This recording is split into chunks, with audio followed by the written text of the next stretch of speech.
Question 1. The investigation demonstrates that a plumbing contractor, during the installation phase, proposes to deviate from the approved plumbing plans by rerouting a section of drain pipe to accommodate an unforeseen structural element. The contractor requests permission to proceed with the rerouting immediately, stating they will submit revised plans for approval later in the week. As a certified plumbing inspector, what is the most appropriate course of action to ensure compliance with the permitting process and protect public health and safety? Option A. Instruct the contractor to halt all work on the affected plumbing system until revised plans clearly showing the proposed rerouting are submitted and approved by the relevant authority, and then proceed with the inspection of the approved revised plans. Option B. Permit the contractor to proceed with the rerouting, but require them to immediately document the change with photographs and a written description to be included with the final inspection report. Option C. Approve the rerouting based on the contractor's assessment that the change is minor and will not impact the overall functionality of the plumbing system, provided the contractor submits documentation of the change at a later date. Option D. Allow the contractor to proceed with the rerouting based on their verbal assurance that revised plans will be submitted later, and conduct a follow-up inspection to verify the changes once the work is completed. The correct answer is A. Instruct the contractor to halt all work on the affected plumbing system until revised plans clearly showing the proposed rerouting are submitted and approved by the relevant authority, and then proceed with the inspection of the approved revised plans. Explanation. The investigation demonstrates a common challenge faced by plumbing inspectors, balancing the need for timely project progression with the absolute requirement for regulatory compliance. In this scenario, the inspector must navigate a situation where a contractor is eager to proceed, potentially cutting corners or misinterpreting permit requirements, while the inspector's duty is to uphold public health and safety through strict adherence to the established permitting process. The professional challenge lies in ensuring that all necessary approvals and inspections are completed according to the specified regulatory framework before work commences, without unduly hindering legitimate construction activities. This requires a thorough understanding of the permitting process, the ability to clearly communicate requirements, and the professional integrity to enforce regulations even under pressure. The correct approach involves a meticulous review of the submitted plans against the approved permit and the relevant codes and standards. This ensures that any proposed deviations or changes are properly documented, reviewed, and approved through the established change order or amendment process. This approach is correct because it directly aligns with the fundamental principles of the permitting process, which are designed to ensure that all work conforms to the approved scope and applicable regulations. Specifically, it upholds the integrity of the permitting system by requiring formal approval for any modifications, thereby preventing unauthorized work and maintaining a clear record of compliance. This proactive verification safeguards public health and safety by ensuring that the installed plumbing systems meet all safety and sanitation standards. An incorrect approach would be to allow the contractor to proceed with the work based on a verbal assurance that the changes will be addressed later. This is professionally unacceptable because it bypasses the established regulatory procedure for permit modifications. It creates a significant risk of non-compliant work being installed without proper oversight, potentially leading to code violations, system failures, and hazards to public health and safety. Ethically, it undermines the inspector's role as a guardian of public welfare and could be seen as condoning or facilitating noncompliance. Another incorrect approach would be to approve the work based on the contractor's claim that the changes are minor and do not affect the overall plumbing system's functionality. This is professionally flawed because the inspector's role is not to take the contractor's word on the significance of changes, but to verify compliance through the prescribed review and approval process. What might seem minor to a contractor could have significant implications for system performance, safety, or future maintenance, which are all within the purview of the permit and inspection process. This approach fails to uphold the regulatory requirement for documented approval of all work performed under the permit. A third incorrect approach would be to deny the contractor the ability to proceed without providing a clear explanation of the specific permit requirements that are not being met. While enforcing compliance is crucial, a lack of clear communication can lead to frustration and disputes.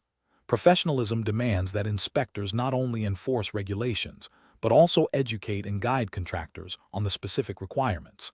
Failing to do so, while still enforcing compliance, can be perceived as arbitrary and hinder effective collaboration, even though the ultimate goal of compliance is maintained. The professional decision-making process for similar situations should involve a systematic approach.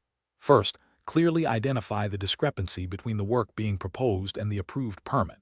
Second, consult the relevant codes and permit documentation to confirm the exact requirements. Third, communicate clearly and specifically to the contractor which requirements are not being met and what the correct procedure is for addressing the deviation, e.g., submitting revised plans, obtaining an amendment. Fourth, document all communications and decisions. Finally, ensure that no work proceeds until the necessary approvals are obtained, thereby upholding the integrity of the permitting process and protecting public safety. Question 2. During the evaluation of a residential plumbing system, an inspector observes the presence of both copper and PEX water distribution piping. The inspector must determine if the installation is compliant with the adopted plumbing code. Which of the following approaches best ensures compliance and protects public health and safety? Option A. Verifying that both copper and PEX piping are listed in the adopted plumbing code for potable water distribution, and confirming that the installation methods for each material, including joining techniques and support, strictly adhere to the specific requirements outlined in the code and the respective manufacturer's installation instructions. Option B. Relying on the inspector's past experience with similar installations, assuming that if the system appears functional and there are no visible leaks, it meets acceptable standards. Option C. Assuming that copper and PEX piping can be joined using the same fittings and techniques, as both are common materials for water distribution. Option D. Focusing primarily on the visual appearance of the piping and fittings, ensuring they look robust and well-connected, without specific reference to material type or code compliance. The correct answer is A. Verifying that both copper and PEX piping are listed in the adopted plumbing code for potable water distribution, and confirming that the installation methods for each material, including joining techniques and support, strictly adhere to the specific requirements outlined in the code and the respective manufacturer's installation instructions. Explanation. This scenario is professionally challenging because a plumbing inspector must ensure that all installed materials comply with the applicable building codes and standards, which are designed to protect public health and safety. The inspector's judgment is critical in identifying potential code violations related to material suitability, installation methods, and compatibility, especially when different materials are present in the same system. A failure to correctly identify a non-compliant material or installation could lead to system failures, water contamination, or structural damage, all of which have significant health, safety, and financial repercussions. The correct approach involves a thorough understanding of the specific plumbing code adopted by the jurisdiction and the manufacturer's installation instructions for each material. This approach is right because it directly addresses the inspector's mandate to enforce the adopted code. For example, if the jurisdiction has adopted the International Plumbing Code, IPC, the inspector must verify that the chosen materials, copper, PEX, CPVC, are listed and approved by the IPC for the intended application, and that their installation conforms to the IPC's specific requirements for each material type, including joining methods and support. Manufacturers' instructions are often referenced by the code and provide critical details for proper installation that are essential for system integrity and longevity. An incorrect approach that relies solely on personal experience or general knowledge without consulting the specific code and manufacturer's instructions is professionally unacceptable. This is because personal experience, while valuable, can be subjective and may not reflect the most current code requirements or specific product limitations. Relying on general knowledge can lead to misinterpretations or the application of outdated practices. A failure to reference the specific code is a direct violation of the inspector's duty to enforce the legally adopted standards. Another incorrect approach that focuses only on the aesthetic appearance of the piping materials, disregarding their material type and installation method, is also professionally flawed. Aesthetics are secondary to safety and code compliance. This approach fails to address the fundamental requirements for material suitability, pressure rating, temperature resistance, and joining integrity, which are critical for a functional and safe plumbing system. A further incorrect approach that assumes all materials are interchangeable and can be installed using the same methods, regardless of their type, is a significant ethical and regulatory failure. Different materials have unique properties and require specific installation techniques to ensure proper performance and prevent leaks or failures. For instance, PEX requires specific crimp or expansion fittings, while CPVC requires solvent cement, and copper requires soldering or compression fittings. Assuming interchangeability ignores these critical differences and directly violates code provisions that specify installation requirements for each material. A professional decision-making process for similar situations should involve a systematic review of the installed components against the adopted plumbing code and relevant manufacturer's installation instructions. Inspectors should be trained to identify different material types, understand their approved applications, and verify that installation methods align with both code requirements and manufacturer specifications. When in doubt, consulting the codebook, manufacturer's technical support, or a supervisor is a crucial step in ensuring accurate and compliant inspections. Question 3. The monitoring system demonstrates that a newly installed backflow prevention device at commercial property's irrigation system connection appears to be a standard pressure vacuum breaker, PVB. However, the inspector notes that the device is installed in a cramped utility closet with limited access, and no recent test report is immediately available from the installer. Which of the following actions by the inspector best upholds the regulatory framework for backflow prevention device inspection? Option A. Approving the installation based on the visual identification of a PVB, assuming it is appropriate for an irrigation system and that testing will be performed later. Option B. Accepting the installation with a note to the property owner to ensure future testing, as the PVB is generally considered adequate for irrigation systems. Option C. Verifying the specific model of the PVB against the approved device list for the identified hazard level, confirming proper installation clearances, and demanding a current test report from a certified tester. Option D. Rejecting the installation due to the lack of immediate access for testing and maintenance, and requiring a valid test report before approval, regardless of the device type. The correct answer is A. Approving the installation based on the visual identification of a PVB, assuming it is appropriate for an irrigation system and that testing will be performed later. Explanation. This scenario presents a common implementation challenge for plumbing inspectors, ensuring compliance with backflow prevention requirements in a dynamic construction environment. The challenge lies in verifying that the installed devices meet the specific requirements of the applicable plumbing code, which often dictates the type of device permissible for different hazard levels and installation conditions.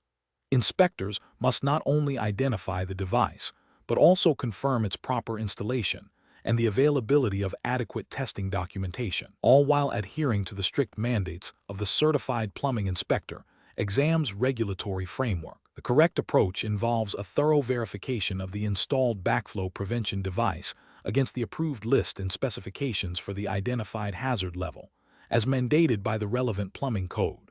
This includes confirming that the device is installed in accordance with manufacturer instructions and the code, and that a recent, valid test report from a certified tester is on file. This approach is correct because it directly addresses the core responsibility of the inspector to ensure public health and safety by preventing the contamination of the potable water supply through the correct application and installation of backflow prevention devices, as stipulated by regulatory requirements. An incorrect approach would be to accept the device based solely on its visual appearance, without verifying its specific model against the approved list for the hazard classification. This fails to ensure the device is appropriate for the risk level, potentially allowing a lower-rated device to be installed where a higher level of protection is required by code, thereby creating a public health risk.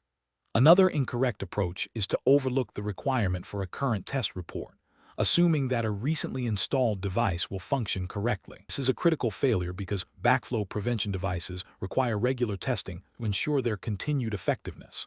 Without a valid test report, the inspector cannot confirm the device is operational and providing the intended protection, violating the code's mandate for ongoing performance verification.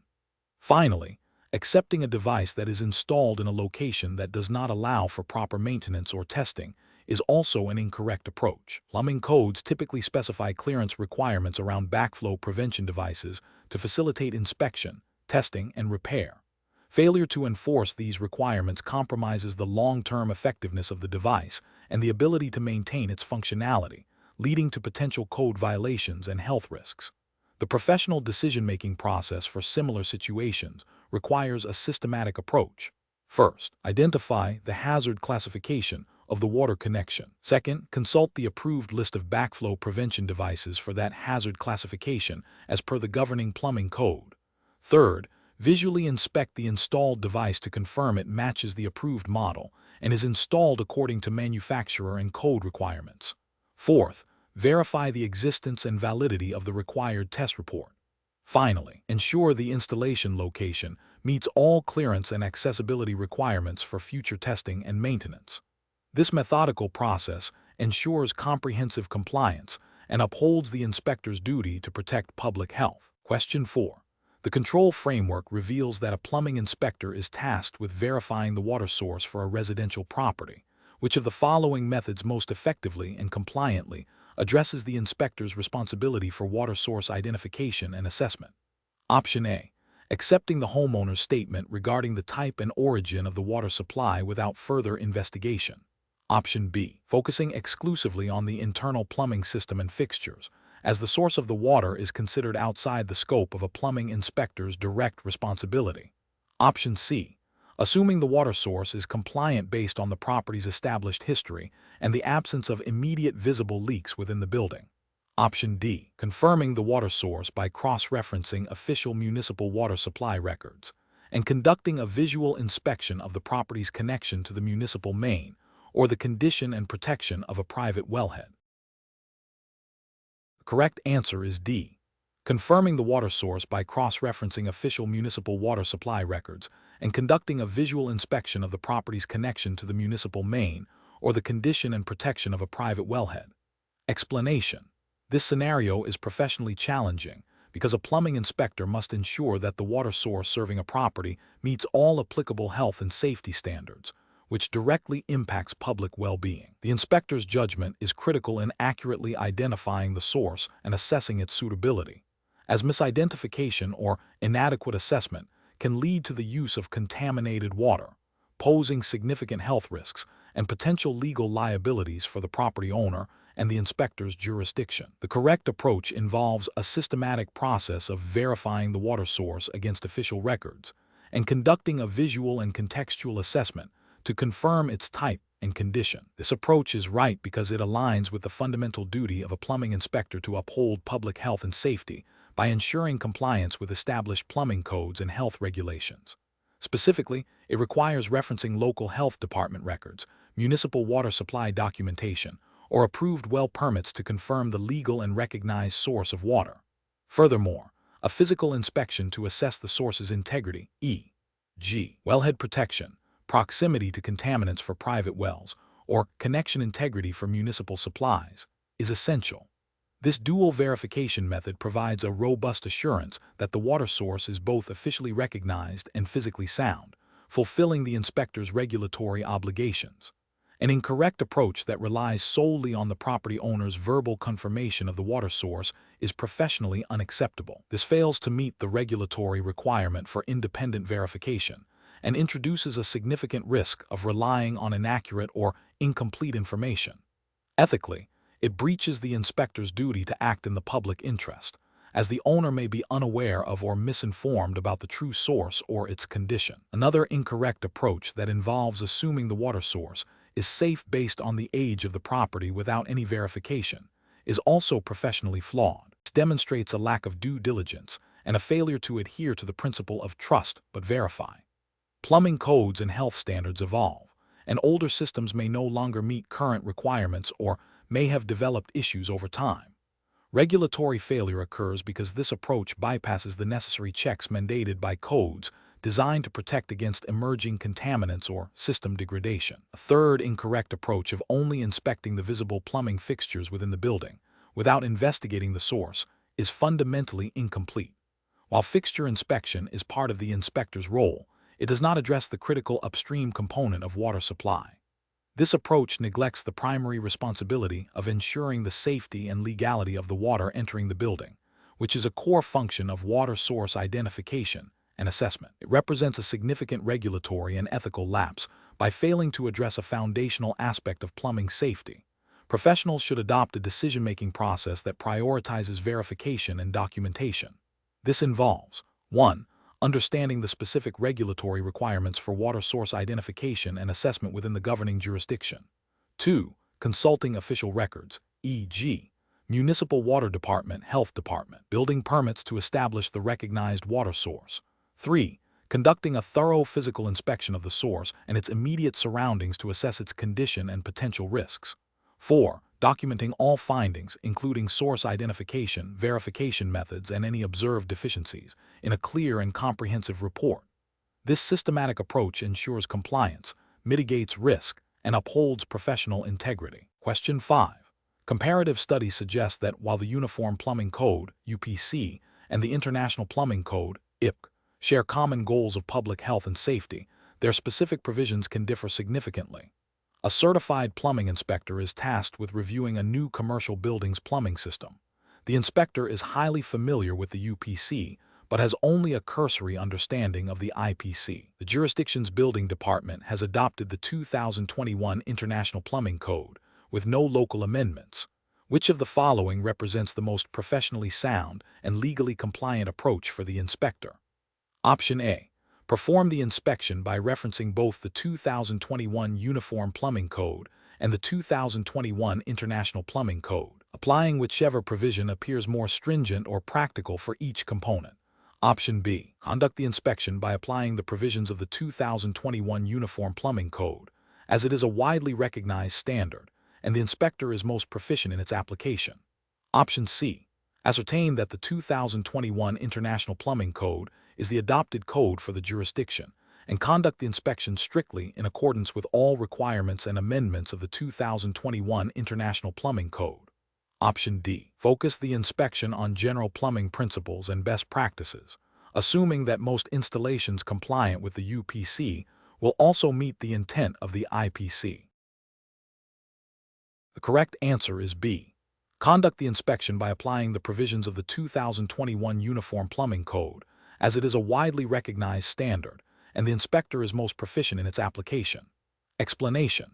This scenario is professionally challenging because a plumbing inspector must navigate the nuances of two widely adopted but distinct plumbing codes, the Uniform Plumbing Code, UPC, and the International Plumbing Code, IPC, and performing their duties. The challenge lies in accurately identifying which code is applicable in a given jurisdiction, and then applying its specific requirements without conflating provisions from the other. This requires a thorough understanding of local adoption ordinances and the ability to critically assess installations against the correct code. The correct approach involves a meticulous review of the jurisdiction's adopted codes. A professional inspector must first ascertain whether the UPC, the IPC, or a locally amended version of either is the governing standard for the project under inspection. Once the applicable code is definitively identified, the inspector must then apply the specific provisions of that code to evaluate the plumbing installation.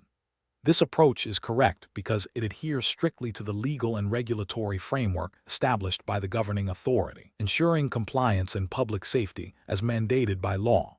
Ethical practice demands adherence to the adopted regulations, not personal preference or assumptions. An incorrect approach would be to assume that the UPC and IPC are interchangeable or that their requirements are substantially similar across all aspects. For instance, assuming a specific fixture connection detail permitted under the UPC is also acceptable under the IPC without verifying the IPC's specific requirements for that detail is a regulatory failure. This demonstrates a lack of due diligence and a failure to apply the correct legal standard, potentially leading to unsafe installations or unnecessary rework. Another incorrect approach would be to apply provisions from the code that is more familiar to the inspector, even if it is not the adopted code for that jurisdiction. This is an ethical failure as it prioritizes convenience over legal obligation and the safety of the public. Professional reasoning in such situations requires a systematic process. First, confirm the adopted plumbing code for the specific project location. Second, consult the official adopted code document and any local amendments. Third, conduct the inspection based solely on the requirements of the identified adopted code. If there is any ambiguity, consult the relevant code development committee or the local authority having jurisdiction for clarification. rather than making assumptions or applying provisions from a different code. Question 6. Risk assessment procedures indicate that a plumbing installation project is located within a municipality that has adopted the International Plumbing Code, IPC, as its base code.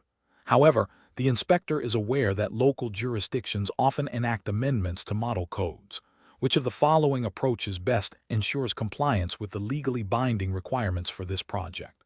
Option A. Prioritize the application of International Plumbing Code provisions that are more lenient than potential local amendments to streamline the inspection process.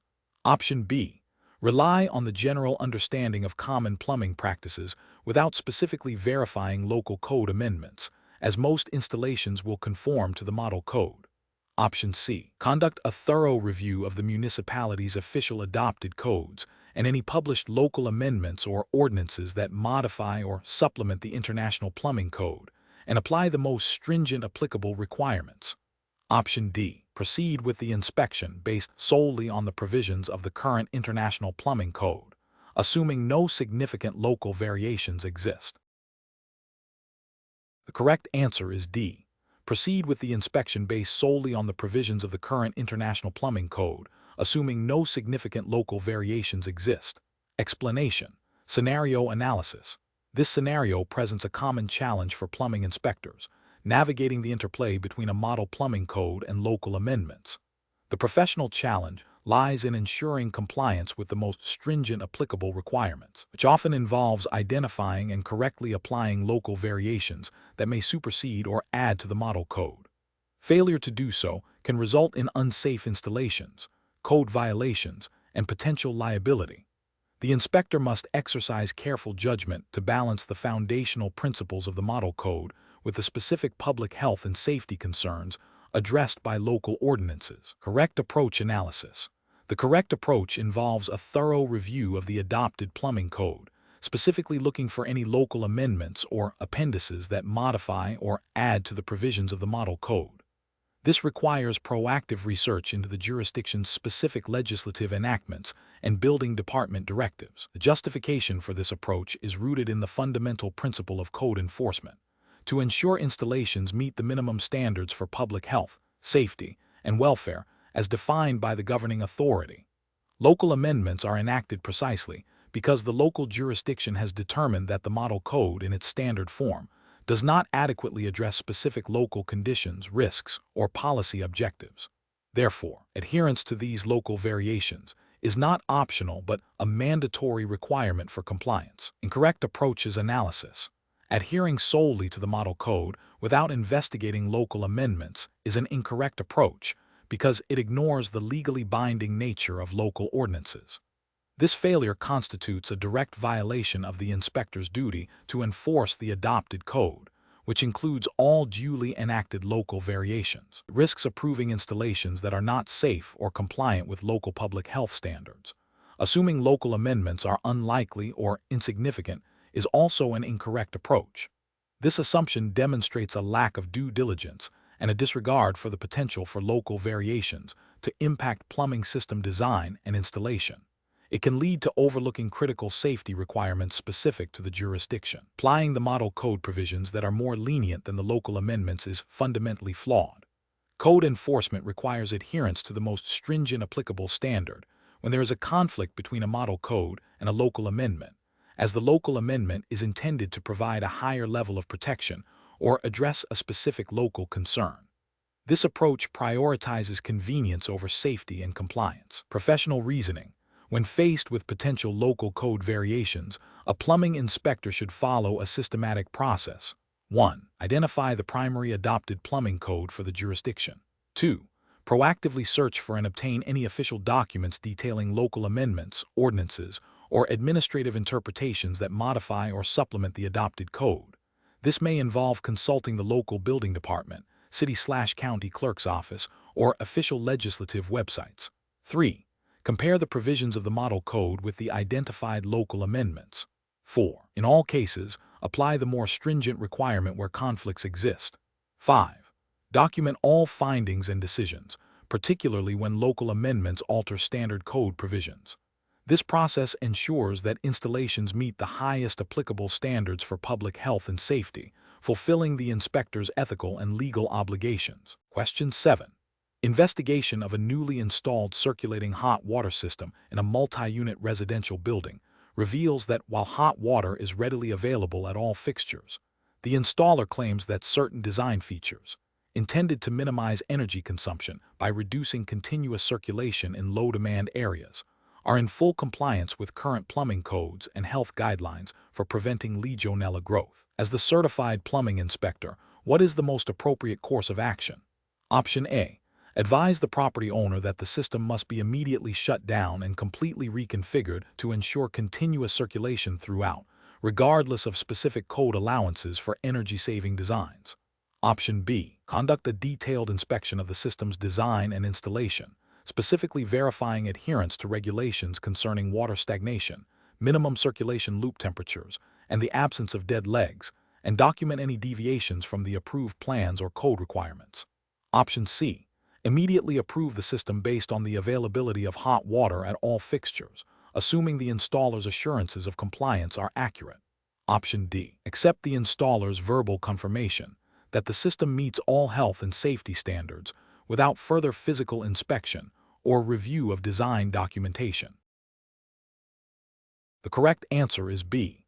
Conduct a detailed inspection of the system's design and installation, specifically verifying adherence to regulations concerning water stagnation, minimum circulation loop temperatures, and the absence of dead legs, and document any deviations from the approved plans or code requirements. Explanation. This scenario presents a professional challenge because it requires the inspector to balance the immediate need for a functional hot water system with the long-term implications of a potentially non-compliant installation. The inspector must exercise careful judgment to ensure public health and safety are not compromised, while also adhering strictly to the governing regulations.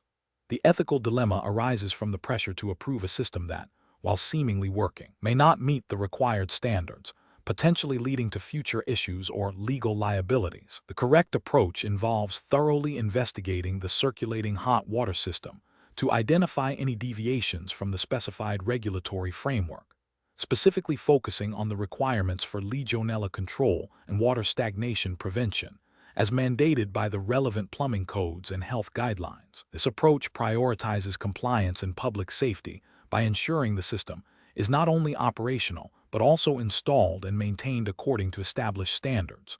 The regulatory justification lies in the inspector's duty to enforce the law and prevent potential health hazards. Ethically, this upholds the inspector's responsibility to protect the public.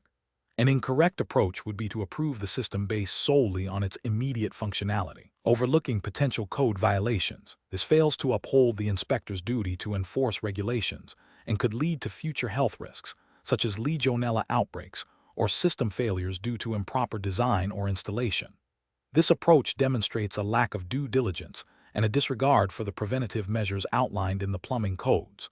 Another incorrect approach would be to recommend immediate shutdown and extensive, costly remediation without a clear, documented regulatory basis for such drastic action. While thoroughness is important, an inspector must act within the scope of their authority and provide clear, actionable guidance based on identified noncompliance. Acting prematurely or excessively without proper justification can lead to unnecessary financial burdens for the property owner and may exceed the inspector's mandate. A third incorrect approach would be to accept the installer's assurances without independent verification of the system's compliance with all relevant sections of the plumbing code, particularly those pertaining to water circulation, temperature maintenance, and dead leg reduction. This relies on hearsay rather than objective evidence and undermines the inspector's role as an impartial enforcer of regulations. The professional decision-making process for similar situations should involve a systematic review of the installation against the applicable plumbing codes and health guidelines. This includes verifying materials, pipe sizing, insulation, circulation pump operation, and the presence of features designed to prevent stagnation and maintain adequate temperatures throughout the system. If any discrepancies are found, the inspector should clearly document the specific code violations, explain the potential risks, and provide clear instructions for corrective actions, referencing the relevant sections of the regulations. The inspector should always prioritize safety and compliance, acting with integrity and thoroughness. Question 8. System analysis indicates a newly installed water service pipe for a single-family dwelling. The installer asserts that the pipe diameter appears sufficient for the home's needs, and the water pressure seems adequate during a brief flow test. However, the inspector has not yet cross-referenced the installed size with the specific demand calculations and pressure requirements stipulated by the adopted plumbing code. What is the most appropriate course of action for the inspector to ensure compliance? Option A.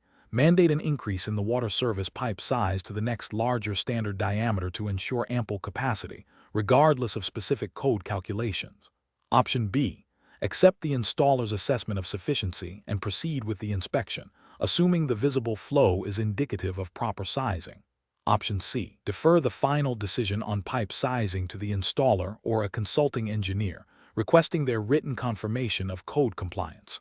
Option D. Verify the installed water service pipe size against the water demand calculations and pressure requirements as specified in the adopted plumbing code. The correct answer is D. Verify the installed water service pipe size against the water demand calculations and pressure requirements as specified in the adopted plumbing code. Explanation: this scenario is professionally challenging because it requires the inspector to balance the immediate need for water service with the long-term implications of improper sizing, which can lead to inadequate pressure, flow, and potential damage to the plumbing system. The inspector must rely on established codes and standards, not on assumptions or expediency. The correct approach involves verifying that the installed water service pipe size conforms to the requirements of the adopted plumbing code, specifically referencing the sections that dictate sizing based on the building's water demand and the available pressure. This ensures the system is designed for optimal performance and longevity, preventing issues like insufficient water supply to fixtures or excessive velocity that can cause noise and erosion. Adherence to the code is not merely a procedural step, but an ethical obligation to protect public health and safety by ensuring the reliable delivery of potable water. An incorrect approach of accepting the installed pipe size solely because it appears adequate for current visible usage is a failure to perform due diligence. This overlooks the code's intent to account for peak demand and future needs, potentially leading to code violations and future performance issues. It also represents a lapse in professional responsibility by not rigorously applying the established standards. Another incorrect approach of deferring the decision to the installer or a third-party engineer without independent verification is an abdication of the inspector's authority and responsibility. While collaboration is important, the inspector is the designated authority for code compliance. Relying solely on others' opinions without confirming compliance with the adopted code is a dereliction of duty and can lead to the approval of non-compliant installations. A further incorrect approach of assuming that a larger pipe size is always better and mandating an increase without a code-based justification is also problematic. While oversizing might not cause immediate harm, it can lead to unnecessary material costs for the property owner and potentially lower water velocity, which can, in some circumstances, increase the risk of stagnation. The decision must be grounded in the specific requirements of the code for the given building's demand. The professional reasoning framework for this situation involves a systematic review of the installation against the adopted plumbing code. The inspector should first identify the relevant sections of the code pertaining to water service pipe sizing. Then, they should assess the building's projected water demand based on the fixture count and type, as outlined in the code. Finally, they must compare the installed pipe size to the code-mandated size for that demand and available pressure, making a determination based solely on these established criteria. Question 9. Benchmark analysis indicates that a plumbing inspector arrives at a residential property for a scheduled inspection and discovers that the homeowner is an individual they know casually from a local community group. The inspector has interacted with this individual on several occasions in a non-professional capacity. What is the most ethically sound and professionally responsible course of action for the inspector in this situation? Adhering strictly to the certified plumbing inspector exam's regulatory framework and ethical guidelines. Option A. Discreetly accept a small token of appreciation offered by the homeowner, such as a gift card, as a gesture of goodwill, and then proceed with the inspection. Option B.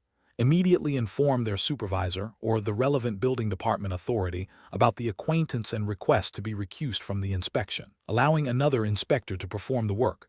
Option C. Conduct the inspection as usual, but make a mental note to overlook minor, non-critical code deviations to maintain a positive relationship with the homeowner. Option D. Proceed with the inspection as planned, ensuring strict adherence to all code requirements, and mentally commit to being extra diligent to avoid any perception of bias. The correct answer is D. Proceed with the inspection as planned, ensuring strict adherence to all code requirements, and mentally commit to being extra diligent to avoid any perception of bias. Explanation. Scenario analysis.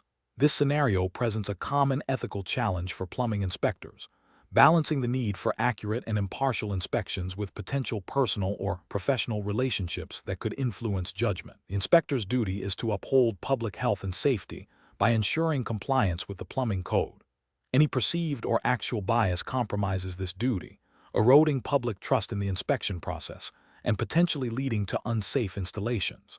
The challenge lies in maintaining professional integrity when faced with a situation that could be interpreted as a conflict of interest, even if no explicit wrongdoing occurred. Correct approach analysis. The correct approach involves transparently disclosing the potential conflict of interest to the relevant authorities and recusing oneself from the inspection. This upholds the principle of impartiality, a cornerstone of ethical inspection practice. By informing the building department or supervisor, the inspector demonstrates a commitment to avoiding even the appearance of impropriety. Recusal ensures that the inspection is conducted by an unbiased party, safeguarding the integrity of the process and protecting public safety. This aligns with general ethical guidelines for public officials and inspectors, which emphasize fairness, objectivity, and the avoidance of conflicts of interest. Incorrect approaches analysis. Proceeding with the inspection without disclosure or recusal, despite the acquaintance, is ethically flawed. This approach risks creating an appearance of favoritism or bias, even if the inspector believes they can remain impartial. It violates the principle of objectivity and could lead to a compromised inspection, potentially overlooking code violations due to a desire to avoid conflict with a known individual. This failure to address a potential conflict of interest undermines public trust and the inspector's professional credibility. Accepting a small, seemingly insignificant gift from the homeowner, even if framed as a thank you, is also an ethical failure. Such actions, however minor, can be construed as an attempt to influence the inspector's judgment or create a sense of obligation. This blurs the lines between professional duty and personal gain, violating ethical standards that prohibit accepting gratuities that could compromise impartiality. It also sets a dangerous precedent, potentially encouraging more significant attempts at bribery or undue influence in the future. Ignoring the acquaintance and conducting the inspection as if no prior relationship existed is a failure to proactively manage a potential conflict of interest. While the inspector might intend to be fair, the existence of a prior relationship, even if not close, can subconsciously affect decision-making. Ethical inspection requires not only impartiality, but also the appearance of impartiality. This approach fails to address the potential for unconscious bias and does not demonstrate the proactive diligence expected of a professional inspector. Professional reasoning. When faced with a potential conflict of interest, plumbing inspectors should follow a clear decision-making process. 1. Identify the potential conflict. Recognize any personal, financial, or social relationships that could influence professional judgment. 2. Consult relevant regulations and codes of conduct. Understand the specific ethical guidelines and rules governing their profession and jurisdiction. 3. Disclose the conflict. Immediately inform supervisors or the appropriate authority about the potential conflict. 4. Seek guidance and recuse if necessary. Follow the directives of supervisors and be prepared to recuse oneself from the inspection to ensure impartiality. 5. Maintain documentation. Keep records of the disclosure and any decisions made regarding the conflict. This systematic approach ensures that ethical standards are upheld, public safety is protected, and professional integrity is maintained. Question 10. The review process indicates that water quality testing results from a newly installed residential plumbing system show elevated levels of lead, exceeding the action level specified by the relevant national plumbing code. The installer asserts that the pipes used are lead-free certified and that the testing methodology might be flawed. As a certified plumbing inspector, what is the most appropriate course of action to ensure compliance with water quality standards? Option A. Compare the test results against general water quality guidelines for public water systems, as specific residential plumbing standards for lead are not explicitly detailed in the immediate inspection checklist. Option B. Advise the homeowner to consult a private water quality expert and defer enforcement until a second, independent report is provided. Option C. Accept the installer's assertion that the pipes are lead-free certified and dismiss the test results, assuming a testing error. Option D. Document the elevated lead levels as a non-compliance, require retesting using an approved methodology, and mandate corrective action based on the confirmed results and applicable code provisions. The correct answer is D. Document the elevated lead levels as a non-compliance, require retesting using an approved methodology, and mandate corrective action based on the confirmed results and applicable code provisions. Explanation. The review process indicates a potential conflict between the observed water quality in a newly installed residential plumbing system and the established regulatory standards. This scenario is professionally challenging because a plumbing inspector must balance the immediate need for safe and potable water for residents against the practicalities of construction and material compliance. Misinterpreting or misapplying water quality standards can lead to either unnecessary delays and costs for the homeowner or, more critically, the provision of unsafe drinking water. Careful judgment is required to ensure adherence to regulations without imposing undue burdens. The correct approach involves a thorough understanding and application of the relevant water quality standards as defined by the governing regulatory framework for plumbing inspections in the specified jurisdiction. This means identifying the specific parameters tested e.g., lead, copper, microbial contaminants, the acceptable limits for each, and the approved testing methodologies. The inspector must then compare the test results against these precise regulatory thresholds. If the results exceed the limits, the inspector must document the non-compliance and require corrective action as stipulated by the regulations. This approach is correct because it directly upholds the legal mandate to protect public health by ensuring water systems meet established safety benchmarks. Ethical considerations also demand that the inspector prioritize resident safety above all else. An incorrect approach would be to dismiss the water quality test results simply because the plumbing materials used are certified or appear to be of good quality. This fails to acknowledge that even compliant materials can leach contaminants under certain conditions, or that installation errors can compromise water quality. This approach is ethically flawed as it bypasses the regulatory requirement for verified water quality and potentially exposes residents to health risks. Another incorrect approach would be to rely on anecdotal evidence or the opinion of the installer regarding water quality. This is professionally unacceptable because it substitutes subjective judgment for objective, regulated testing.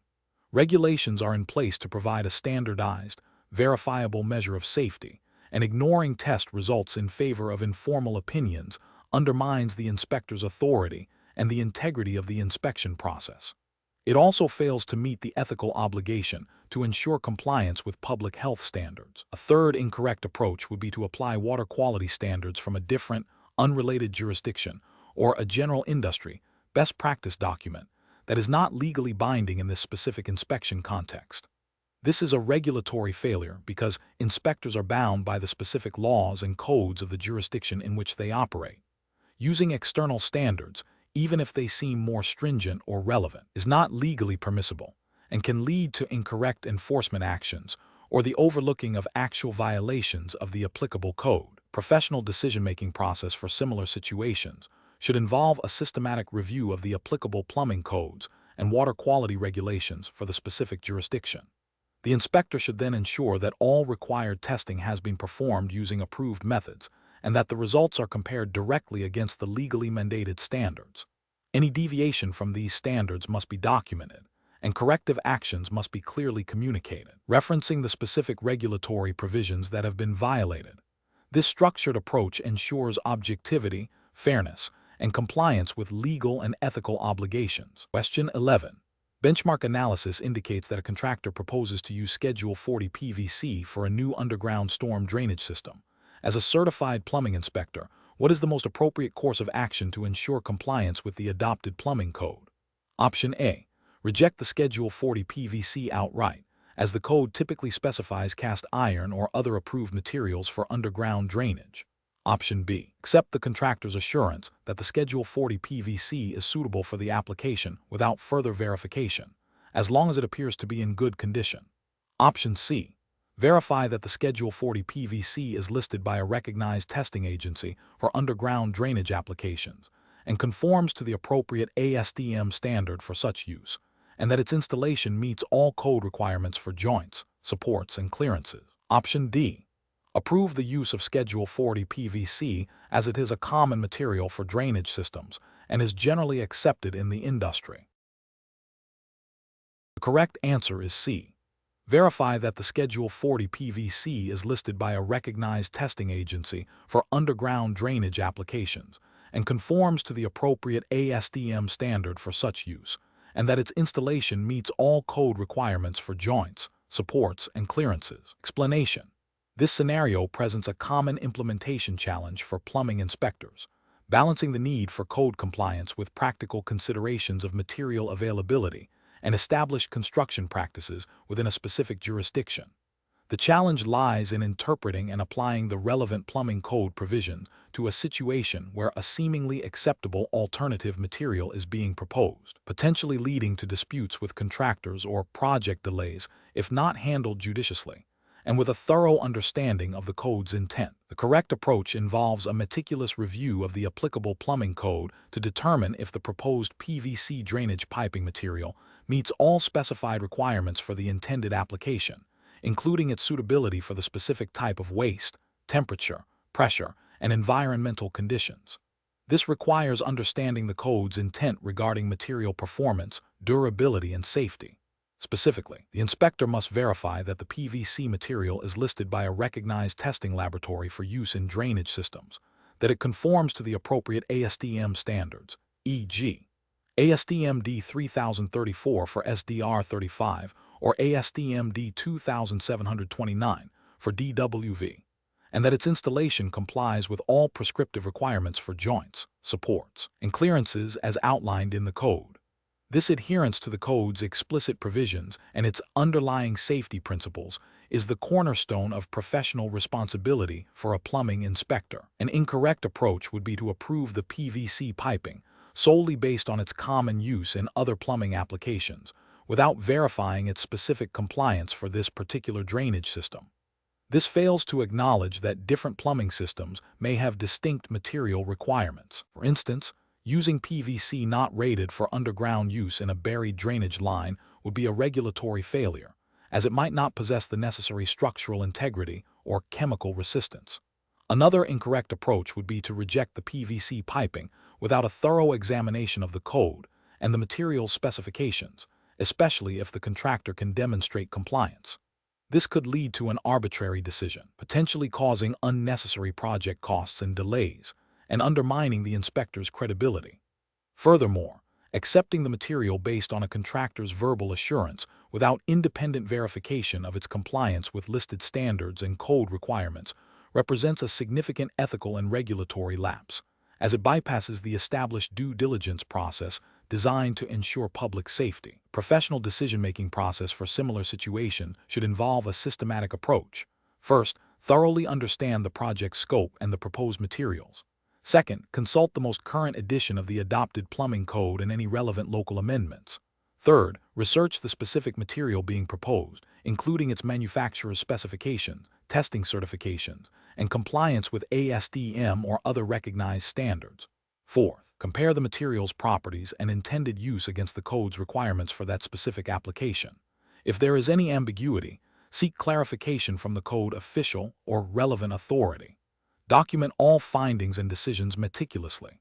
This process ensures that decisions are based on objective code interpretation and material verification, upholding both regulatory compliance and professional integrity. Question 12.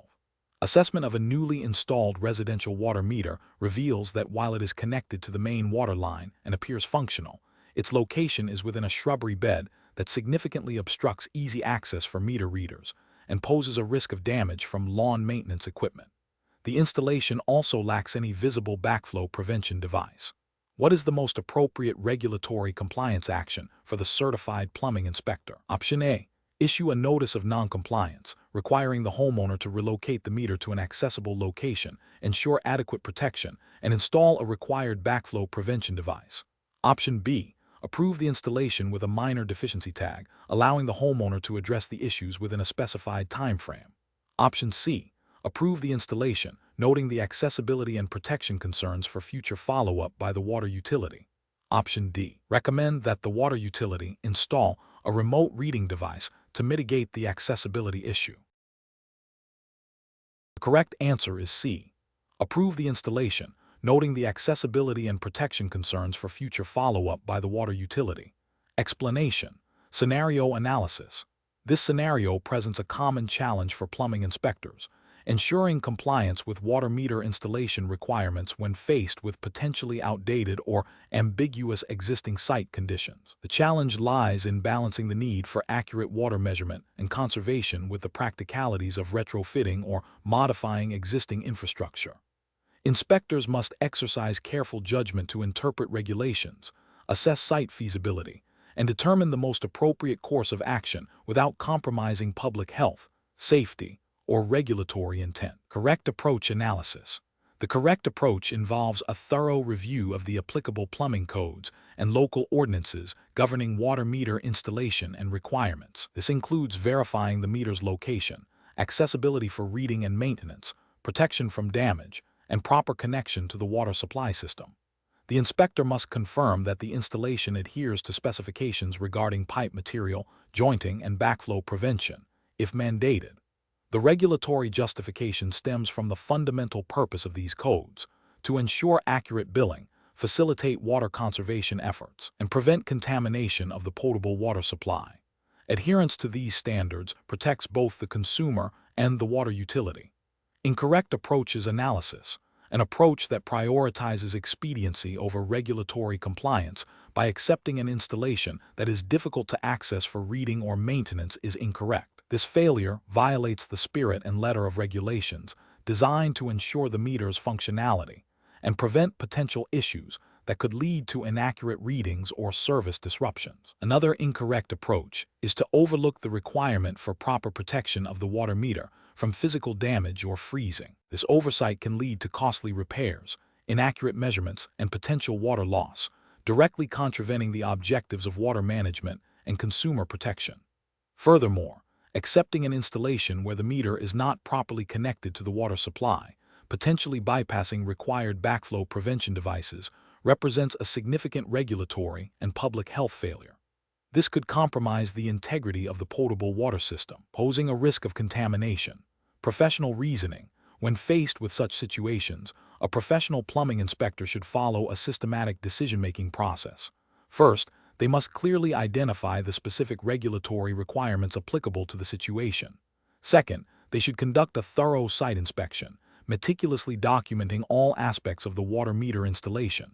Third, they must compare the observed installation against the established code requirements, noting any discrepancies. If discrepancies are found, the inspector should consult the relevant code sections and any local amendments or interpretations. If ambiguity exists, seeking clarification from the governing authority or a senior inspector is a crucial step. The final decision must be based on a clear determination of compliance or non-compliance, with a focus on ensuring public safety, health, and adherence to established standards. Question 13. Upon reviewing a residential hot water system installation, the homeowner, who has extensive DIY experience, insists that their recently installed tankless water heater is adequately sized and properly vented, stating they followed online tutorials. As the certified plumbing inspector, what is the most appropriate course of action to ensure compliance with the adopted plumbing code? Option A. Conduct a thorough inspection of the tankless water heater's installation, including verifying its BTU input rating against the fixture count and demand calculations as per code, checking the venting materials and termination point for compliance with manufacturer specifications and code requirements, and ensuring all safety devices are correctly installed and functional. Option B. Accept the homeowner's assurance that the system is adequate, given their stated experience, and simply sign off on the installation to expedite the process. Option C. Advise the homeowner to consult a licensed plumber for a second opinion and defer the inspection until that consultation is complete, without conducting your own assessment. Option D. Recommend a specific brand and model of tankless water heater that you are familiar with, suggesting the homeowner replace their current unit with it to ensure compliance. The correct answer is A. Conduct a thorough inspection of the tankless water heater's installation, including verifying its BTU input rating against the fixture count and demand calculations as per code, checking the venting materials and termination point for compliance with manufacturer specifications and code requirements, and ensuring all safety devices are correctly installed and functional. Explanation: this scenario presents a professional challenge because it requires the inspector to balance the immediate needs of the homeowner with their fundamental responsibility to enforce building codes and ensure public safety. The homeowner's desire for a quick fix, coupled with their perceived expertise, creates pressure to overlook potential code violations. The inspector must exercise sound judgment, relying on their knowledge of the applicable regulations and ethical obligations. The correct approach involves a thorough inspection of the existing hot water system, including its type, sizing, and installation, to identify any deviations from the adopted plumbing code. This approach is right because it upholds the inspector's duty to enforce the law, which is designed to protect the health, safety, and welfare of the building occupants and the public. Specifically, the inspector must verify that the system's components, such as the water heater, piping, venting, and safety devices, meet the requirements of the relevant plumbing code, e.g., the International Plumbing Code or a state-specific adoption. This includes ensuring proper sizing for the demand, correct material usage, secure installation, and functional safety features like temperature and pressure relief valves. An incorrect approach would be to accept the homeowner's assurance that the system is adequate without independent verification. This fails to meet the regulatory requirement for inspection and enforcement. It also creates an ethical failure by potentially allowing an unsafe or non-compliant system to remain in place, jeopardizing the occupants.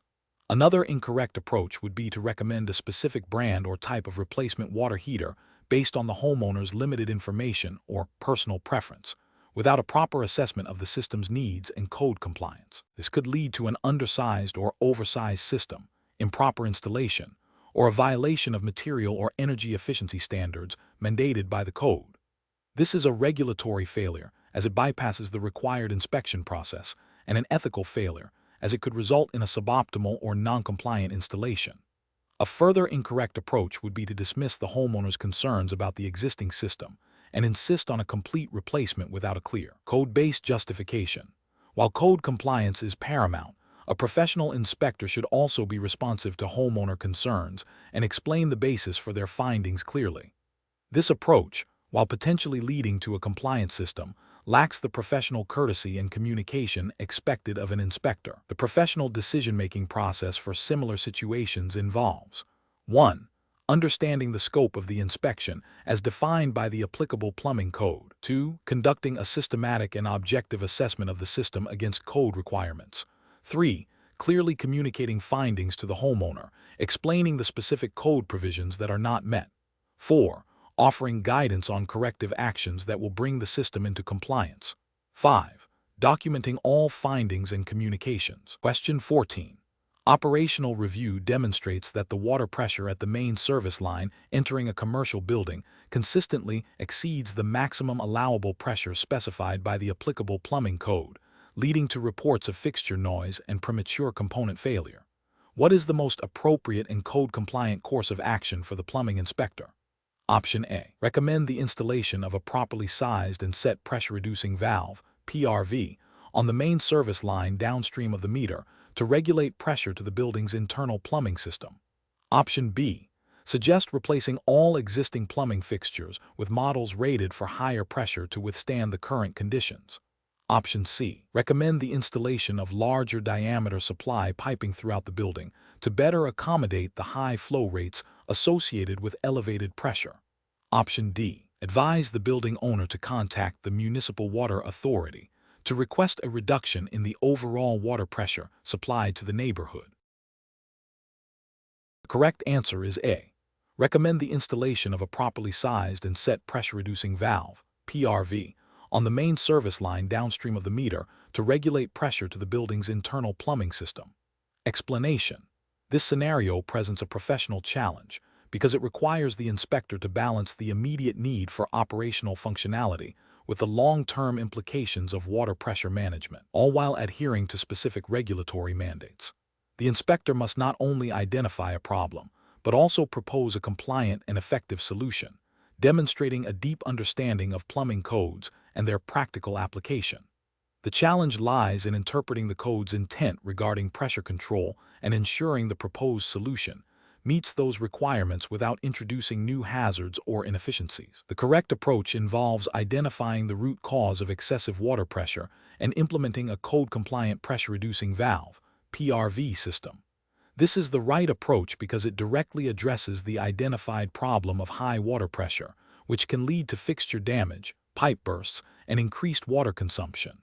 Plumbing codes, such as the International Plumbing Code (IPC) or Uniform Plumbing Code (UPC), depending on the specific jurisdiction for the Certified Plumbing Inspector exam, which is assumed to be U.S.-based for this example, typically mandate maximum allowable water pressure to protect the plumbing system and its components. Installing a properly sized and set PRV ensures that the downstream pressure remains within acceptable limits, safeguarding the integrity of the entire system and preventing potential water damage and waste. This aligns with the ethical responsibility of an inspector to ensure public safety and property protection. An incorrect approach would be to simply recommend reducing the municipal supply pressure at the source. This is a regulatory failure because the inspector's authority typically extends to the point of entry into the building or property, not to the municipal water supply infrastructure. Interfering with or recommending changes to the municipal system is outside the scope of their jurisdiction and could have unintended consequences for other consumers. Furthermore, it fails to address the internal plumbing system's need for regulated pressure. Another incorrect approach would be to suggest installing a larger diameter pipe to handle the high pressure. This is a significant regulatory and safety failure. Larger pipes do not inherently reduce pressure. They can actually increase flow rate at a given pressure. This approach does not solve the underlying problem of excessive pressure and could lead to increased water hammer, noise, and potential for leaks due to the sustained high pressure on fixtures and joints not designed for it. It also fails to meet the code requirements for pressure control. A third incorrect approach would be to advise the building owner to simply be mindful of water usage and avoid running multiple fixtures simultaneously. While good practice, this is not a technical or regulatory solution to excessive water pressure. It does not address the inherent risk of damage to the plumbing system or fixtures caused by consistently high pressure. This approach ignores the code's requirement for active pressure regulation and relies on user behavior, which is unreliable and does not provide the necessary protection. The professional decision-making process for similar situations involves a systematic evaluation. First, identify the observed condition, e.g., high water pressure. Second, consult the applicable plumbing codes and standards to understand the requirements and prohibitions related to that condition. Third, determine the root cause of the condition. Fourth, evaluate potential solutions against code requirements, safety standards, and practical feasibility. Finally, recommend the solution that most effectively and compliantly addresses the problem, ensuring the long-term integrity and safety of the plumbing system. Question 15. Performance analysis shows a plumbing inspector observing a drainage system installation that deviates from the standard diagram for trap arm length and vent configuration, as depicted in the code's illustrative examples. The observed installation, however, appears to maintain a functional trap seal and adequate airflow to prevent siphoning. What is the most appropriate course of action for the inspector? Strictly adhering to the legal and regulatory framework for plumbing inspections. Option A. Overlook the deviation, assuming it is acceptable as it appears to be functioning correctly at the time of inspection. Option B. Mandate a specific, costly remediation method that is commonly used, even if alternative solutions could achieve code compliance. Option C. Issue a notice of violation for nonconformance with the illustrative diagrams, requiring immediate correction to match the code's prescriptive examples.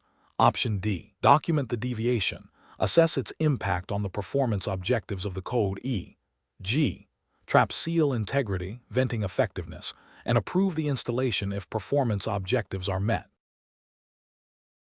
The correct answer is C. Issue a notice of violation for nonconformance with the illustrative diagrams, requiring immediate correction to match the code's prescriptive examples. Explanation. Scenario analysis.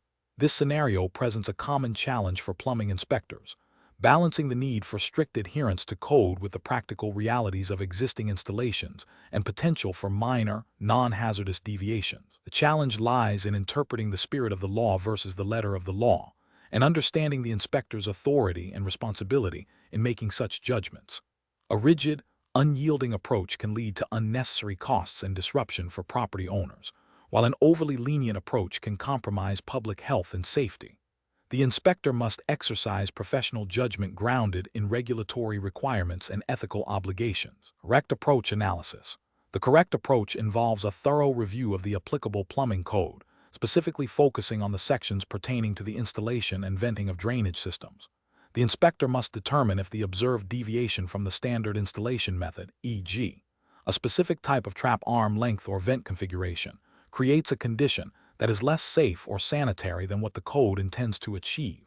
If the deviation, while not conforming to the exact prescriptive requirement, still meets the performance objectives of the code, e.g., adequate trap seal, proper airflow to prevent siphoning or backpressure, then the inspector should document the deviation and its compliance with the performance intent of the code. This approach upholds the inspector's duty to enforce the code while also recognizing that codes are designed to ensure safety and sanitation, and sometimes alternative methods can achieve the same outcome. This aligns with the principle of ensuring public health and safety through effective code enforcement, as mandated by regulatory frameworks governing plumbing inspections. Incorrect approaches analysis.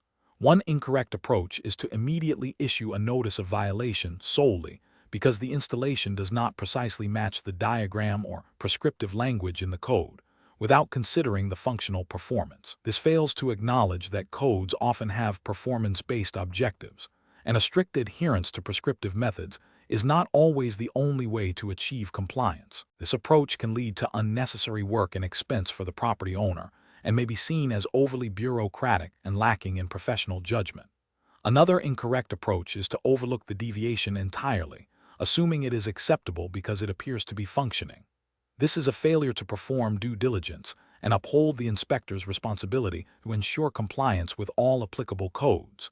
Even if a system appears to be working at the moment, a non-compliant installation could pose a future risk to public health and safety, such as through improper drainage or venting, that could lead to sewer gas intrusion.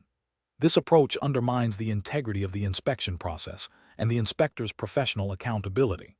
A third incorrect approach is to demand a specific, costly remediation that is not necessarily required by the code's performance objectives, simply because it is the most common or familiar method of correction. This goes beyond enforcing the code and enters the realm of dictating specific construction methods, which may not be justified by the observed deficiency.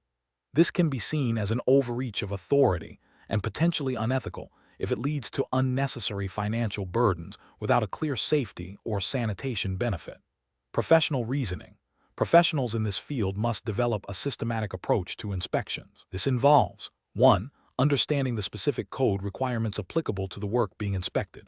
2. Evaluating the installation against both prescriptive requirements and performance objectives. 3.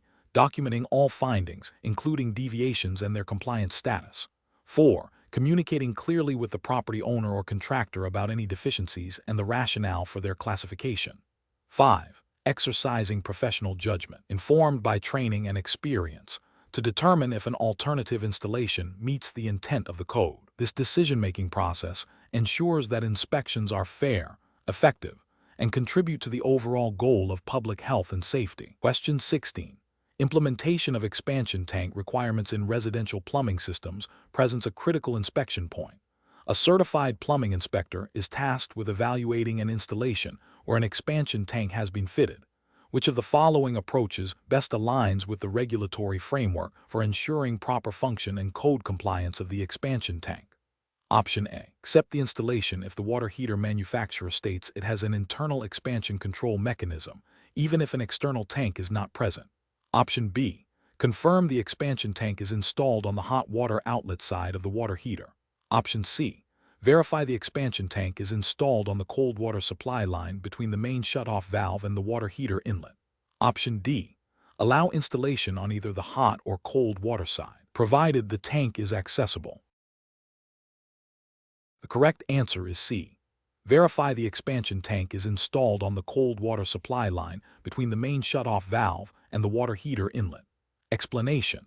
Scenario analysis. This scenario presents a professional challenge for a certified plumbing inspector because it requires a nuanced understanding of plumbing system design principles and their regulatory underpinnings, specifically concerning the function and placement of expansion tanks. Inspectors must not only identify code compliance, but also ensure the safety and efficiency of the installed system. Misinterpreting the requirements for expansion tanks can lead to system failures, water damage, and potential safety hazards, all of which fall under the inspector's purview of responsibility. The challenge lies in distinguishing between acceptable variations in installation and outright noncompliance, which necessitates a deep dive into the intent behind the code provisions. Correct approach analysis. The correct approach involves verifying that the expansion tank is installed in accordance with the specific requirements of the adopted plumbing code, which typically mandates installation on the cold water supply side of the water heater, between the shutoff valve and the water heater itself. This placement ensures that the tank can effectively absorb the expanded water volume generated during heating, preventing excessive pressure buildup within the system. The regulatory justification stems from the code's intent to protect plumbing components, fixtures, and the piping system from damage caused by thermal expansion, and to maintain safe operating pressures. Adherence to this placement is a direct fulfillment of the code's mandate for safe and functional plumbing installations. Incorrect approaches analysis. An approach that suggests installing the expansion tank on the hot water outlet side of the water heater is incorrect because it fundamentally misunderstands the purpose of the expansion tank. Placing it on the hot water side means it would be exposed to heated, expanded water, but it would not be able to effectively absorb the initial expansion that occurs as water is heated. This would allow pressure to build up before reaching the tank, potentially bypassing its protective function and leading to system stress. This failure directly contravenes the code's intent to manage thermal expansion at its source. Another incorrect approach, which involves omitting the expansion tank entirely if the water heater has an internal expansion control mechanism, is also professionally unacceptable. While some modern water heaters may incorporate internal features to manage expansion, plumbing codes typically require an external expansion tank as a distinct component to ensure redundancy and compliance with established safety standards. Relying solely on an internal mechanism without explicit code allowance for its sufficiency would be a violation of the prescriptive requirements of the code, which prioritizes a verifiable external safety device. Finally, an approach that allows installation on either the hot or cold water side without specific code clarification is too permissive and professionally negligent. Plumbing codes are precise for a reason. They are designed to eliminate ambiguity and ensure consistent safety. Allowing such flexibility without a clear regulatory basis would undermine the inspector's role in enforcing established standards and could lead to inconsistent and potentially unsafe installations across different properties. This approach fails to uphold the inspector's duty to enforce the specific mandates of the adopted code. Professional reasoning. When faced with questions regarding the installation of critical components like expansion tanks, a certified plumbing inspector must adopt a systematic approach. First, identify the specific plumbing code adopted by the jurisdiction. Second, consult the relevant sections of that code pertaining to water heaters and thermal expansion control. Third, compare the installed system against the explicit requirements of the code, paying close attention to the mandated location and type of expansion control device.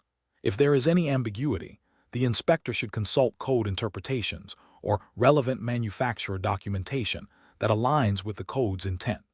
The professional decision-making process hinges on strict adherence to the adopted code, prioritizing safety and system integrity as dictated by regulatory requirements. Question 17.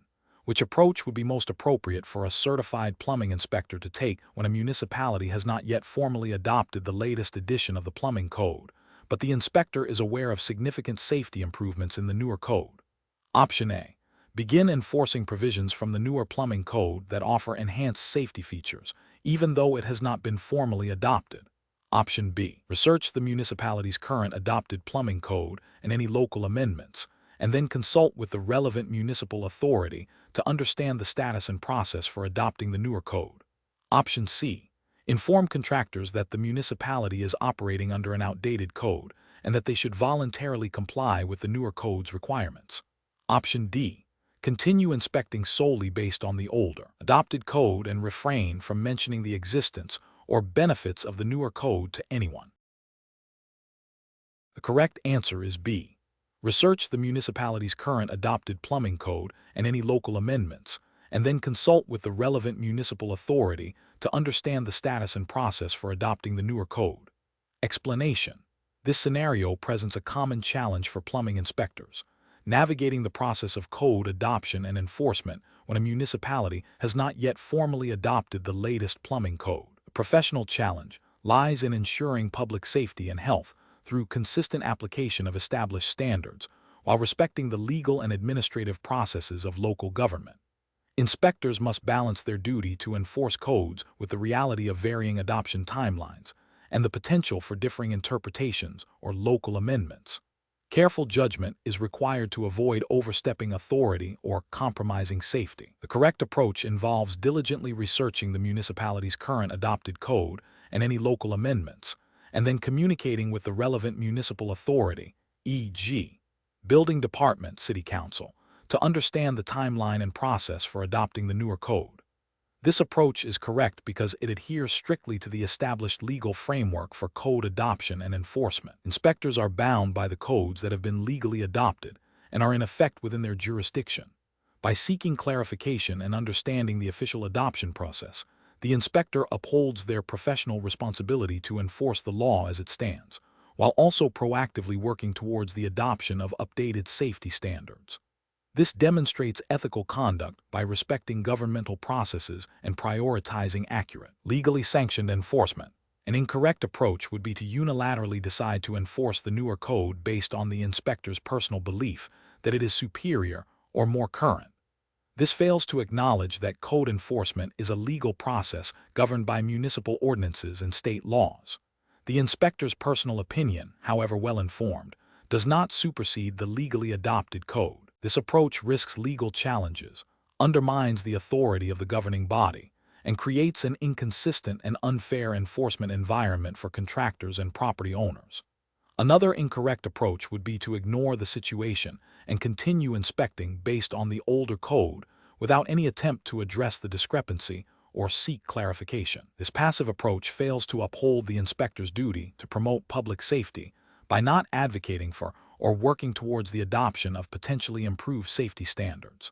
It also misses an opportunity to inform municipal officials about the benefits of adopting the newer code, which could lead to a delay in necessary safety upgrades for the community. A third incorrect approach would be to apply provisions from the newer code selectively, only where they appear to enhance safety, while still operating under the older adopted code.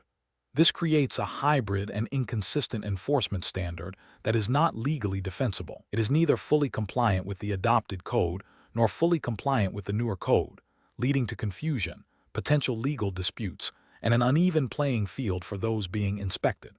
Professionals should approach such situations by first understanding their legal mandate, which is to enforce the adopted codes. This requires proactive engagement with municipal authorities to understand the adoption process and timelines. When discrepancies or outdated codes are identified, inspectors should document their findings, communicate professionally with relevant departments, and provide information that supports the adoption of updated codes, emphasizing public health and safety benefits. This systematic and legally grounded approach ensures both compliance and the continuous improvement of safety standards. Question 18. The analysis reveals that a plumbing inspector is reviewing a set of plans for a new commercial building. The plans show a proposed drainage system that appears to deviate from standard venting practices.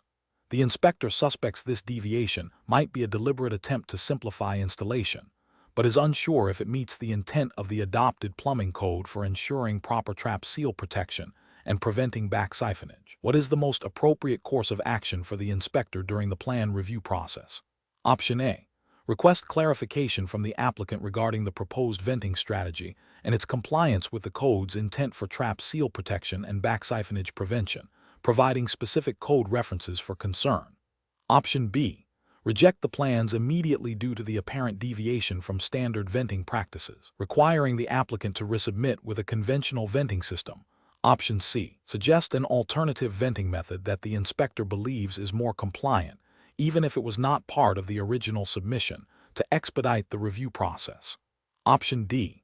Approve the plans as submitted, assuming the designer has a valid reason for the deviation, and it will be addressed during the field inspection if it becomes an issue.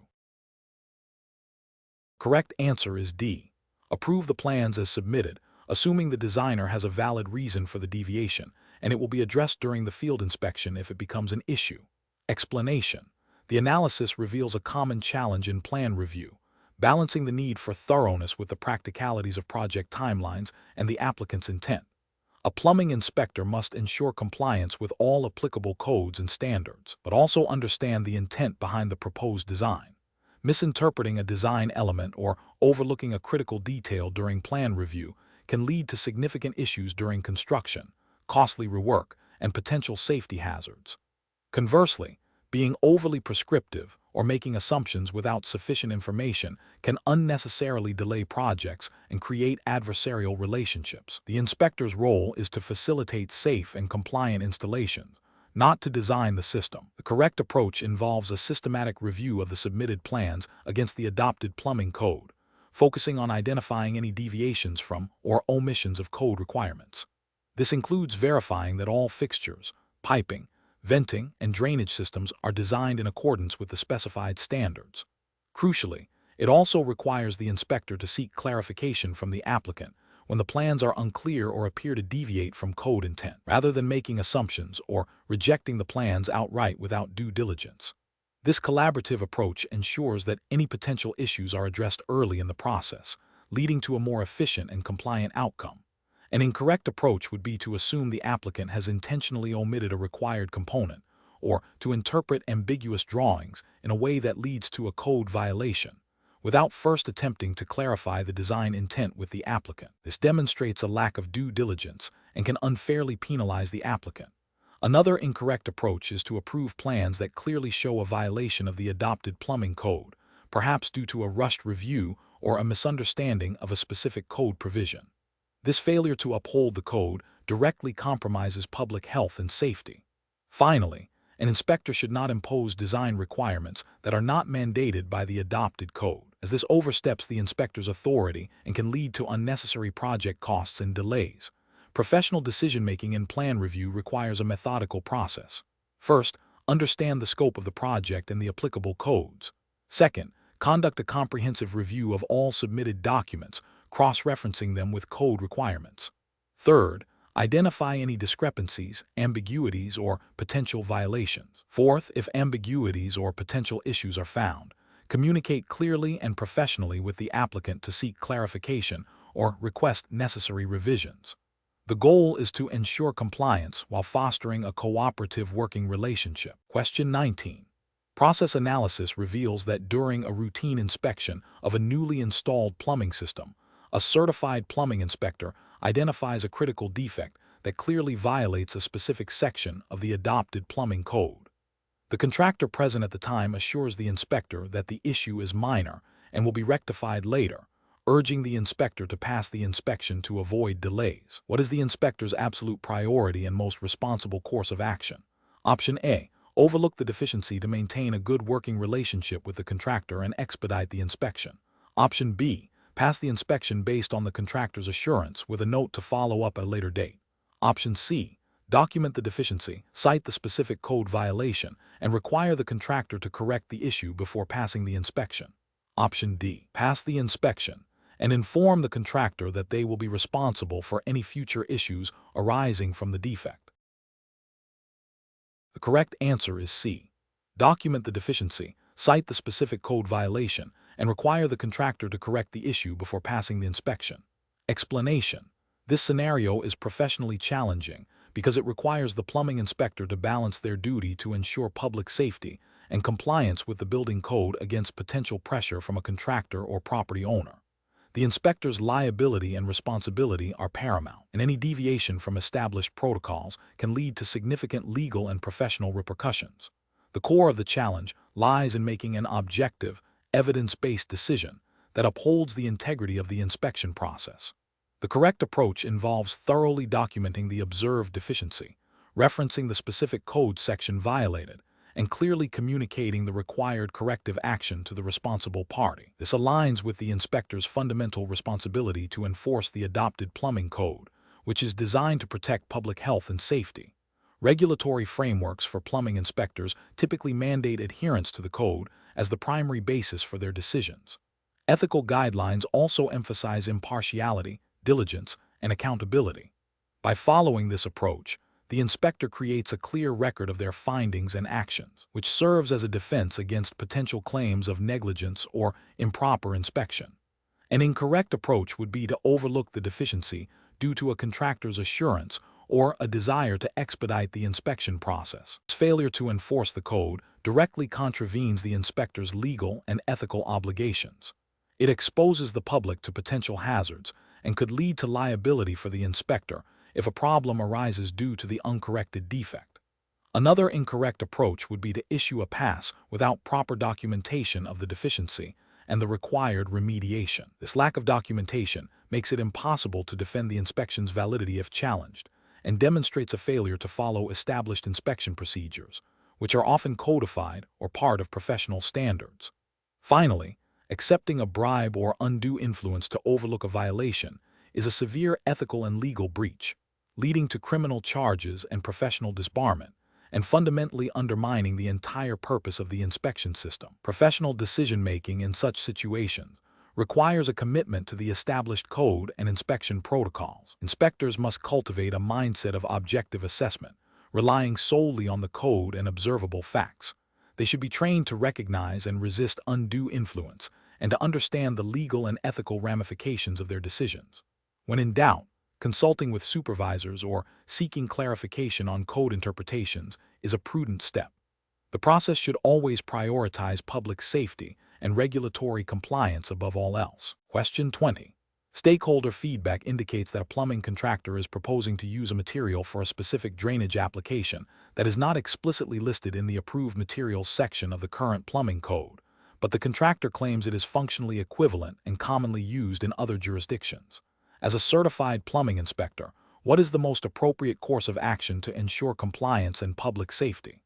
Option A. Advise the contractor to proceed with the installation and submit a request for an amendment to the plumbing code for future consideration, while allowing the current installation to proceed. Option B. Approve the installation based on the contractor's assurance of functional equivalence and common practice in other jurisdictions, as long as it appears to be working correctly. Option C. Request detailed specifications and testing data for the proposed material. Consult the relevant code sections regarding alternative materials and methods, and formally seek clarification and approval from the authority having jurisdiction (OJ) before making a decision. Option D. Reject the installation immediately, citing the material's absence from the approved list in the current code, and require the contractor to use only code-approved materials. The correct answer is B. Approve the installation based on the contractor's assurance of functional equivalence and common practice in other jurisdictions, as long as it appears to be working correctly. Explanation. This scenario presents a professional challenge for a certified plumbing inspector due to conflicting interpretations of code requirements and the potential impact on public health and safety. The inspector must navigate the practical realities of construction while upholding the absolute priority of regulatory compliance. Careful judgment is required to ensure that any proposed solution meets the intent and specific provisions of the applicable plumbing code without compromising safety or creating undue hardship. The correct approach involves a thorough review of the specific code sections applicable to the situation, consultation with the relevant code official or authority having jurisdiction (OJ) for clarification, and a determination of whether the proposed alternative meets the performance objectives of the code. This upholds the inspector's duty to enforce the code as written and to ensure that all installations are safe and sanitary. The AHJ's interpretation and approval of any alternative method or material is paramount, as they are responsible for the final determination of code compliance within their jurisdiction. An incorrect approach would be to approve a deviation from the code based solely on the contractor's assurance that it is common practice or functionally equivalent, without verifying this against the code's specific requirements or obtaining formal approval from the AHJ. This bypasses the established regulatory process and risks approving an unsafe or non-compliant installation. Another incorrect approach would be to reject the proposed solution outright, without allowing for a proper review of code intent or the possibility of an approved alternative method, which could be seen as an arbitrary or overly rigid application of the code, potentially leading to unnecessary delays and costs for the project. Finally, accepting a verbal assurance from a contractor without documented approval from the AHJ for an alternative method or material is a failure to adhere to proper inspection protocols and can lead to significant liability issues. Professionals should approach such situations by prioritizing code compliance and safety. This involves understanding the specific code provisions, documenting all communications and decisions, seeking clarification from the AHJ when in doubt, and ensuring that any approved deviations are formally documented and meet the intent of the code. A structured decision-making process would involve 1. Identifying the relevant code sections. 2. Assessing the proposed deviation against these sections. 3. Consulting with the AHJ for interpretation or approval of alternatives. And 4. Documenting the final decision and its justification.